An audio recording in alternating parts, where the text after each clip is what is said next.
Hello and welcome to this podcast from Geopolitical Futures. I'm Christian Smith. On Saturday, US time, 7 B-2 Spirit bombers dropped more than a dozen bunker buster bombs on Iran as part of a coordinated strike on 3 nuclear sites inside the country. It came just over a week after Israel began its own strikes on Iran, which it said was approaching the point of no return in the development of a nuclear weapon. But it has left the world asking, what now? Is this a turning point, the start of a new story, or the end of another one?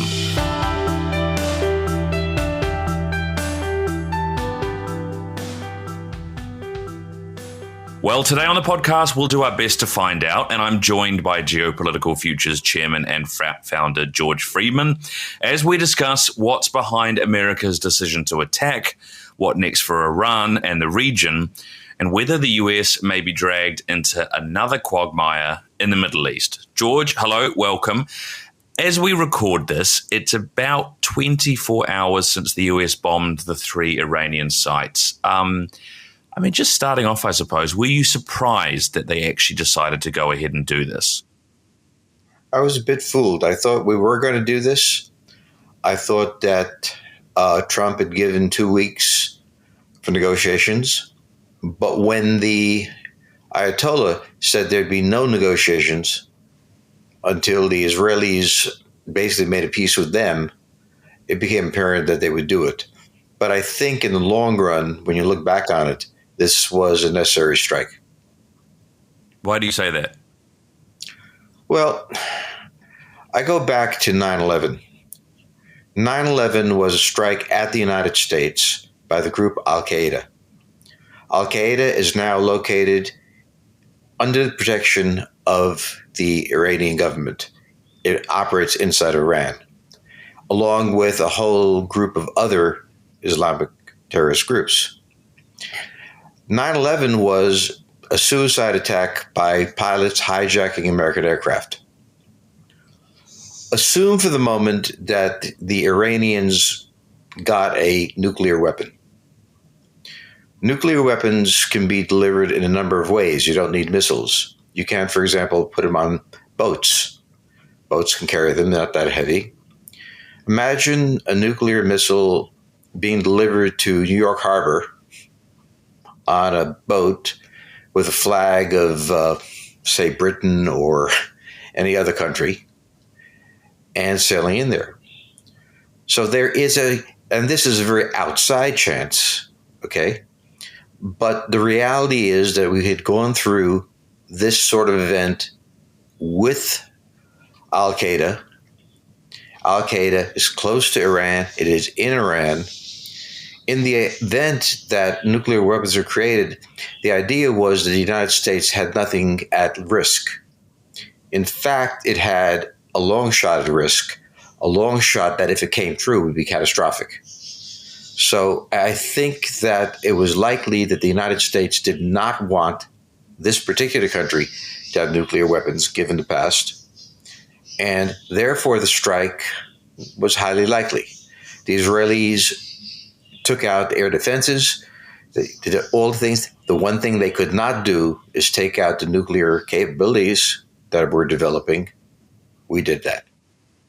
Okay, given that and the potential harm or risk that was facing the United States, what's changed, do you think, over the last couple of weeks in terms of Trump was very keen on negotiation, but he was kind of keeping everyone guessing? Do you think this was always part of the plan? Do you think that really he just wanted to see how it played out? No, I think he was very serious about negotiating with the Iranians. The Iranians, I think, miscalculated, and they thought they could stretch out these negotiations. For internal political reasons, the Ayatollah didn't want to abandon this. It didn't want to show publicly that it had submitted to the United States. And therefore, when we take a look at this, we were in negotiations conducted in Oman through the Omani government. They were not willing to meet face to face. We had offered that. So I think the negotiations took place, and it was determined that they were not going to give. And The I guess, lie was that we'll give them another 2 weeks to come across it. and I guess I suppose as well, what we're seeing now, which will be interesting to see where this plays out from here. But just looking at this, I mean, if we look at we take a step back and see how we got here in terms of Israel beginning this attack, is there a chance here, or do you think that actually what is going on here, we've got two countries with very different goals in this conflict, the US and Israel? We know Israel has talked repeatedly about wanting regime change. The US has said it's not after that, it's just looking at the nuclear side of things. How does that work? Well, for Israel, the fundamental issue is that after the attack by Hamas, Israel determined that it was at fundamental risk by very small groups of drawing it into war. And they decided to redefine the Middle East. We have to remember there are many countries, Arab countries, that are quite close and friendly to Israel. One of them is Saudi Arabia, for example. The other now is Syria has come back. So Israel is not isolated in the Middle East, but formal relations don't take place for ideological reasons and so on. Remember also, these countries like Saudi Arabia are quite afraid of the radical Islamists. They threaten those regimes as well. So from the Israeli point of view, given the fact that Iran was particularly involved in creating Hamas and arming it, they had a priority of not allowing these kind of attacks to happen again, not simply by making war all over the place, but by knocking Iran out of the game and making it easier for the Arab countries, the Islamic world, to make overt agreements with Israel. Saudi Arabia already has intelligence sharing, weapon sharing, all sorts of collaboration with Israel because their interest is against Iran and for the Israelis. So this is not an Arab-Israeli war. This is partly an Arab-Israeli war. It's partly a struggle within the Arab world over what kind of policies to follow. And the United States has a fundamental interest in two ways. One way I already mentioned, avoiding Islamic terrorism on a grand scale with nuclear weapons to take place in the United States, but also the Abraham Accords, which were created during the first Trump administration, is attracting many Arab countries, particularly the Gulf countries and so on. They hesitate to do this while Iran is operating its basic foreign policy. So the point here was, from Israel's point of view, to deal with the one reason why Saudi Arabia doesn't want to openly have good relations with Israel. That was Iran. And the United States had the same interest. It wanted to back away from involvement in these wars. But there had to be a final event taking place. The Iranian system had to be crushed. That was the foundation of much of the terrorism, not only directed against Israel, but against other countries as well. And you remember that he spent quite a bit of time in the Middle East, talking to the Saudis, visiting with the Syrians, all sorts of discussions that were held, and endless discussions with the Palestinians, with the Gulf states, United Arab Emirates, Oman, Qatar, and so on. So remember the diplomacy that he carried out by visiting the region. You can be sure that he sounded out these governments on the question of Iran. He got the clear answers. So yes, this was an Israeli problem, but it was a broader, we'll call it a broader Islamic problem. And the United States was helping Israel in the war, defending itself at the same time for a distant, unlikely threat, but a disastrous what if it happened, and also satisfying some of the demands of the Arab world that really does not want to be confronting the Israelis. And that's where the Abraham Accord comes in. I mean, I want to look at naturally and spend a bit of time on what's going to happen next in a moment, but let's just look at where we are right now. And things might change between us recording this and it going out, but it's basically Sunday afternoon in America. The US attacking the nuclear sites, and Pete Hegseth and a number of others have now said that those facilities have been decimated, is what Pete Hegseth said. Can we be sure? I mean, obviously, always the question with sort of aerial strikes or strikes in general, but particularly aerial strikes, is that it's hard to know exactly what damage is done because you're not on the ground. Do you think we can be sure that these strikes have taken out Iran's nuclear weapon building facilities? Well, one, if our intelligence is correct, and these are the 3 sites that are meaningful, we can, through satellite observation, see very deeply and detailedly what happened. In other words, it's not a question of a plane at 30,000 feet flying over and trying to peer down and see what it is. These days, we can see very small holes, fragments, whatever, from space. And I suspect that if it has partly failed, we would retreat the attack, because attacking and failing is the worst thing that can happen. Repeat the attack, you mean? Sorry, George. Well, if we attacked and it failed and we let it go, that'd be the worst case scenario. Mm. So I am certain that with satellites and other capabilities, we have very clear vision of what happened. And these are huge bombs. 2 were said to be necessary to take out the main site. 6 were dropped on it. The likelihood of this not at least radically disrupting the equipment underground just by the munitions even to break through is very low. This was probably a successful attack.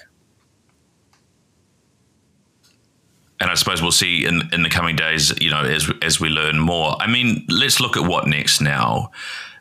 Obviously, from what the US government is saying is that, this was a successful attack.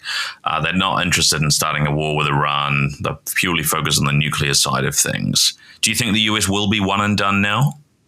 I think it intends to be. It's what it could do is create a massive crisis inside of Iran. We have to understand that Iran is a deeply divided country. And the military is deeply divided. There are 2 militaries. There is the Revolutionary Guard, which is an Islamist group linked to Al-Qaeda and so on, which is the one that is smaller, and a massive Iranian military, which is not nearly as friendly to the Islamists, which is quite secular, and which is a very normal command. Now, the Islamists have held on to governance for a very long time, but they have enemies inside of Iran, including many who really don't want to be involved in wars like this, don't want to be involved with the Israelis.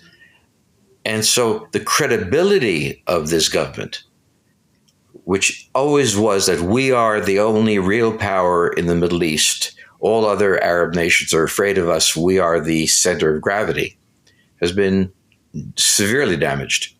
Now, the question is, what political outcome takes place?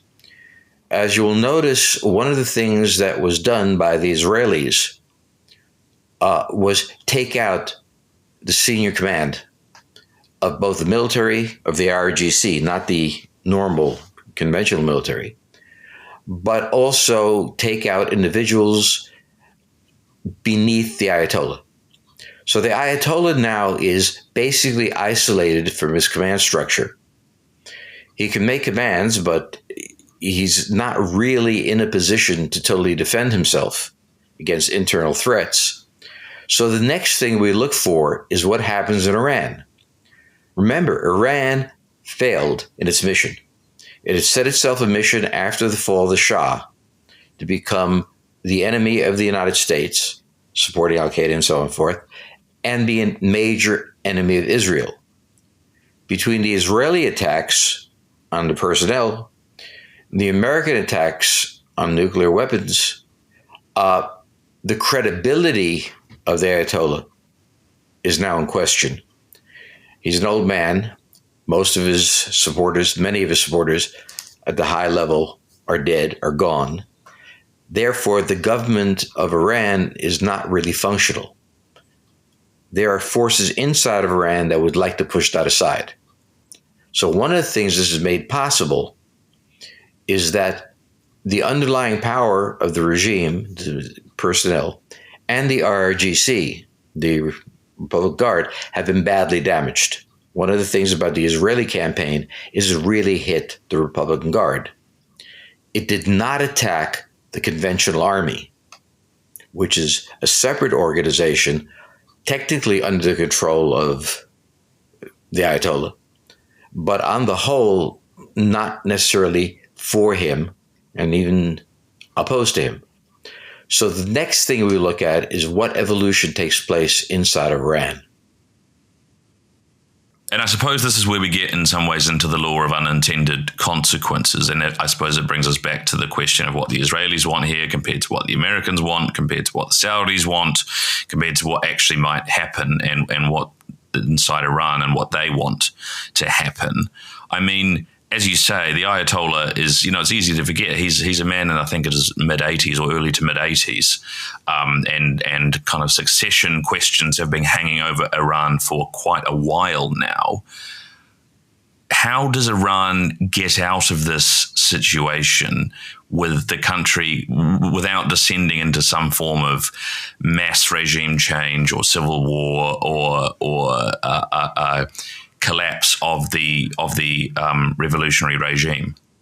Well, one of the intentions of the Israelis was to make it very difficult to get out of this situation, because the succession process, should the Ayatollah die, that layer was taken out, along with layers of scientists and others.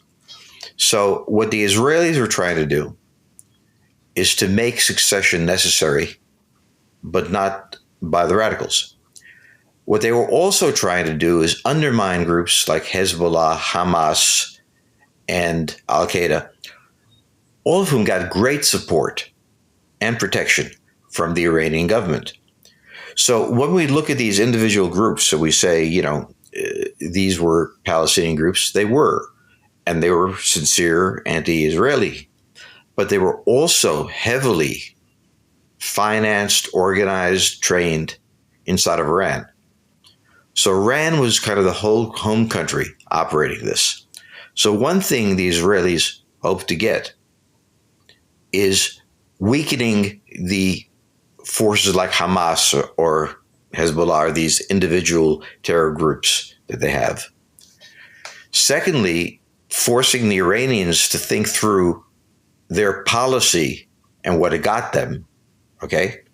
And perhaps create a new leadership, I suspect, out of the Iranian army, that would come in as the only organized group left, not decimated, to create a military government for a while.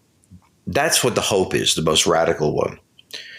But you have to understand that Iran was not just another Middle Eastern country.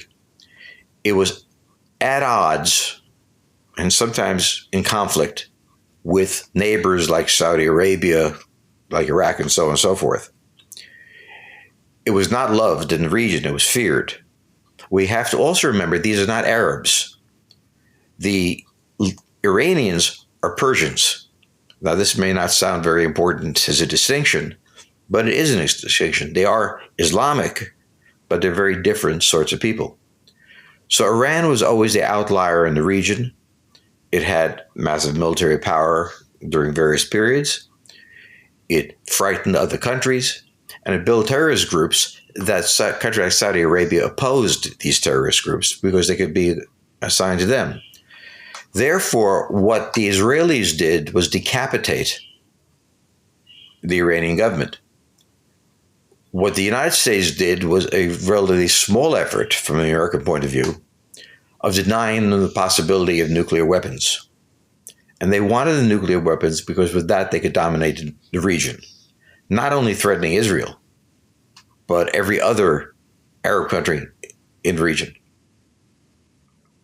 I suppose what a lot of people have voiced as a big concern, even before the US attack, was the other side of the possible consequences here is that Iran either descends into some kind of civil war or breaks up, becomes a failed state, or perhaps becomes even more radical in some ways without nuclear weapons, but being more eager to encourage proxies and that sort of thing.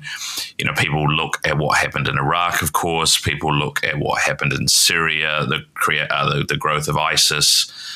Do you think that's possible? I mean, of course, most conflicts, particularly with the US, begin with the hope that, boots on the ground won't be needed and airstrikes alone will be fine. But, I mean, there's always the chance that that's not the case, and it's often what happens. Well, Iran was as radical as you can come. I mean, the idea of radicalizing Iran more than it is hard to fathom. But it was a well-organized radicalism. So the threat was not radicalism per se. That's not more than a nuisance, but not necessarily an existential problem. The problem was that they were well-organized and supporting and managing the various terror organizations like Hamas and others. So in disrupting Iran, you can't radicalize them where they are, but you can make the radicalism less efficient. Less efficient not only in terms of challenging Israel or other countries, also internally less efficient. So where groups that were hostile, and remember, it used to be a secular state under the Shah until the Shah fell, people look back on that with some sort of desire to return to it. So there are many factions in Iran. It was dominated by a very radical group. We cannot radicalize it more. I don't see how that's possible. Now that group is massively weakened, and other factions might arise. I would suspect strongly that Israeli intelligence and American intelligence are having conversations with these, I won't call them more moderates because moderation is not the term, these hostile groups toward the radical Islamists inside of Iran.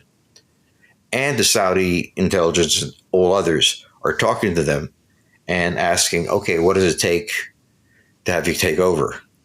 And I think this was the attempt. It was at regime change, okay? But a regime change of a regime that was really gripping the country hard to hold on. And where some of the country might be very relieved to see them weakened. I suppose in many ways that's the optimal outcome for Israel and the US. I mean, taking a step back and looking at the broader Middle East geopolitical picture, does this change the balance of power there? Of course, it's been, if you take the US out of the picture, the balance between Israel and Turkey and Saudi Arabia and Iran. I mean, does this massively change things, do you think, now? It loosens things up dramatically. For example, Saudi Arabia and Israel have excellent relations. They share intelligence, as I said. They share economic activity. There is a great deal of economic activity back and forth between them. But with the existence of a radical regime in Iran, the Saudis feel very vulnerable. And so they did not join the open diplomatic relationship with Israel, even though they have excellent relations with Israel, even though they're hostile to Iran. Iran forced a kind of freeze on countries reaching a normalization of its relations with Israel. This sort of frees them up. Now, the degree to which their own populations are appalled by what Israel did in fighting the Iranians, that's a question that has to be answered. But when you look at the regimes in the region, most of them have much greater interest. For example, the United Arab Emirates, the Persian Gulf countries, They're very wealthy. They're very happy. They have great relations with the United States. They have excellent relations, formally, many of them, with Israel. But they're terrified of the kind of groups the Iranians were generating, the kind of forces. So if this goes as well as I said, and it sounds very simple, it's not, the Iranians will be in an internal crisis that frees these other countries, both from the fear of Iran and the fear of accommodation with the Israelis. And I think this was discussed during Trump's visit to the Middle East, which just preceded by a few weeks, the attack by Israel. So I think there was more going on than seen in the long, long talks that were held with the Saudis. And I suppose talking of those groups that Iran encouraged, because I want to come on to US politics domestically in just a second. But I mean, does this have any impact on what's going on in Gaza? Do you think that is that separated from this now, or do you think this could change the dynamic there as well? I think it could change dynamic. Israel has a policy of reducing dramatically the threats from a group like Hamas. What it's doing in Gaza, the extreme, but it's designed on that. Hamas gets much of its capability, its funding and so on, from Iran. If that's cut off, they become less viable. So I suspect that if Iran is out of the game, then the power of Hamas to carry on this war shrinks somewhat, and there may be some accommodation. So if you don't have Iran standing behind you, you reach accommodation. Will the Israelis let them go? I think the United States, Trump has made it very clear that we'll take over the Gaza and turn it into a wonderful resort. By that, what he meant was stop doing this. And this is an opportunity to stop doing this because Hamas, without Iran, is a much weaker entity. Right, let's have a look at the internal situation in the US, which is something I know you've spoken about, George, and you've done plenty of writing on with your most recent book. But I mean, much of Trump's base has been in favor of his promises of no new wars. Obviously, we've seen a bit of fallout as a result of the discussion before and after this. I mean, has he just gone against that promise of no new wars now? Is that as simple as that? It's that, but it's not simple. What it really comes down to is that something dramatic has happened in American politics. The left wing of the Democratic Party, ever since the Vietnam War, was anti-war. It was automatically anti-war. It didn't want wars. Trump's approach to foreign policy was he wanted to reduce the exposure of the United States to these wars.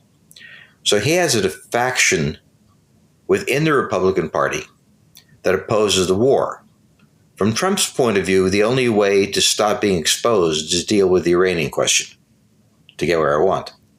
But there's now a layer, substantial, in the hard right. It's anti-war. I think they will soon become hippies, smoking pot and dancing around. Who knows? That's very Marjorie Taylor Greene. But we now have a unified principle on at least one issue between the hard left of the Democratic Party and the hard right of the Republican Party. So when I wrote about the storm kicks up very interesting things. So in that sense, the mainstream, the majority of the party is behind the president. Some of his most ardent supporters are opposing him because they're anti-war. Now, from my point of view, an anti-war Republican Party is one heck of a thing to see. I mean, we didn't expect to see this. But in fact, the left wing and the right wing of American politics both oppose this action. The center seems fairly calm. These are minority factions. But the idea of a left-wing Democrat and a right-wing Republican both being anti-war, I mean, I'm glad I lived to see this day, just for the laughs. Well, I mean, again, the question that everyone now wants to know the answer to is what will happen with respect to this. Will this be a turning point in Trump's presidency where he starts to lose the support of those anti-war right-leaning members of the Republican Party, or will this, like many other things, get sort of swept aside with a broader faith in what Trump is doing? Or does that not really matter at all, George? Oh, it matters a great deal. The reason that Trump went wild in the first 100 days is because even after a significant victory like Trump had, the opposition starts to form up after 100 days. And the opposition was forming up. And usually the opposition comes from the opposing party, able to block you in various ways. But already in Congress, there were Republicans who wouldn't buy into his great, beautiful plan in economics. So it was not clear they would pass because the Republicans came in opposition. So American parties are not well disciplined necessarily. In other words, the Democratic Party is usually a drunken fight going on. The Republican Party has had more discipline, but it wasn't in power. When it comes into power, there are factions that form. So he's having what Democrats always have, a split in the party, at the same time as being hostile to Republicans. And it's over this issue of war. Now, does this sustain itself as a long-term movement against Trump within the party? Is the faction that doesn't like his stance on tariffs and all sorts of other things going to be part of it? And the answer is, this is normal American politics. The idea that the president is always beloved by everyone in his party is not the way it works. So when you look at how Trump behaved, it seems that he was aware of the fact that not only the Democratic opposition is going to show up, but splits inside the party would happen. Not knowing on what. He got a lot of things done, not well necessarily, but he got it moving. And a split in the Democratic Party and the Republican Party could be expected and was happening over this. I'm just amused by the fact that the Republican Party now is anti-war, along with left wing of the. I mean, I can't stop laughing because I grew up during the Vietnam War and watched anti-war demonstrations. And I have to say, the anti-war groups had great parties. The pro-war groups, they didn't throw good parties. So you wanted the anti-war group party. So I'm just imagining in my feeble mind a bunch of hippies rising up, anti-war hippies, chanting, "Make peace, not war." It's just a lovely vision. I mean, it will make great TV if we see it, I suppose. Look, just to finish, I kind of want to take it back to the start again and look at this from the longer view. I think it was either Marco Rubio or Pete Hegseth said after this attack that American deterrence is back. I mean, on building on that, I suppose, whether or not that's actually true, do you think we'll see this as the start of a new chapter in sort of Middle East and global geopolitics as a result, or do you think this is more the end of a chapter? I think the second is correct. This is the end of a chapter. The Trump administration badly wants to pull out of exposure in Europe, in the Middle East, in Latin America, to all the dynamics that go on there, okay? It's a messy process to withdraw. And sometimes in order to withdraw, you have to do things that in the long run you wouldn't want to, but in the short run necessary. So how do you get away from these obligations? How do you peel out? How do you peel out of the obligations of Europe at the time Ukrainian war is going on? How do you peel out of your obligations to Israel at a time when the Iranians are waging war? And the answer is that the paradox is that wanting to get out of being the key element of war takes an act of war sometimes. And I think that's what he's trying to do. He's trying to not settle into a long-term duel with the Iranians, okay, which is not just on behalf of Israel, but also Saudi Arabia and other countries, okay, and finish this off. Paradoxically, he does that by getting more engaged than before. But I think his fundamental intent, and with Trump, it's hard to see his fundamental intent. He has one, and it's there.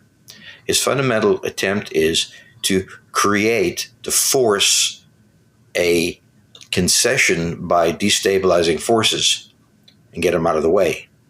I think the same thing is in a more modest way happening with the Russians and with a more aggressive way with the Iranians. Well, on that note, I think it's a good place for us to end. And as always, it's something that we'll have to keep watching and following over the coming months and years. And thanks very much out there to you for listening. If you want to learn more about what we're doing here at Geopolitical Futures and read our extensive analysis on the Iran-Israel-US crisis and about everything else in global geopolitics, you can go to geopoliticalfutures.com and subscribe there. Other than that, we'll see you again soon. Bye-bye. Talking Geopolitics is brought to you by Geopolitical Futures, your source for geopolitical forecasting and analysis.